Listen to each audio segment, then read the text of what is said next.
கஜா புயலின் பொழுது அதிமுக அரசு துரிதமான நடவடிக்கைகளை மேற்கொண்டது.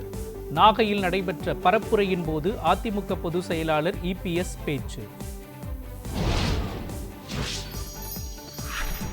கச்சத்தீவை மீட்க தொடர்ந்து மத்திய அரசை வலியுறுத்துவோம். பரமக்குடியில் நடைபெற்ற பரப்புரையின் போது முதலமைச்சர் ஸ்டாலின் பேச்சு.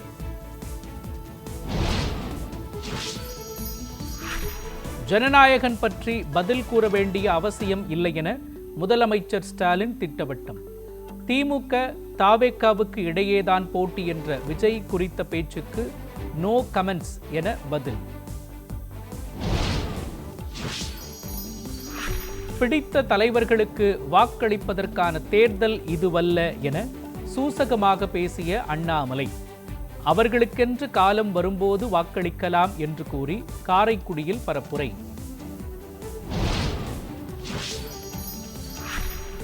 லஞ்சமின்றி ஒவ்வொருவருக்கும் அரசின் நலத்திட்டங்கள் செயல்படுத்தப்படும். கன்னியாகுமரியில் நடைபெற்ற பரப்புரை கூட்டத்தில் தாவேக தலைவர் விஜய் வாக்குறுதி.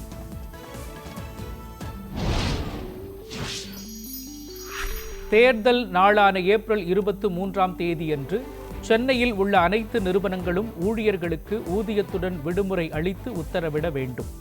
விதிமுறைகளை மீறும் நிறுவனங்கள் மீது கடுமையான நடவடிக்கை எடுக்கப்படும் என எச்சரிக்கை.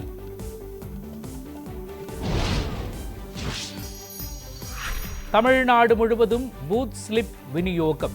வாக்குச்சாவடி நிலை அலுவலர்கள் மூலமாக வீடுகளுக்கே சென்று வழங்கப்படுகிறது.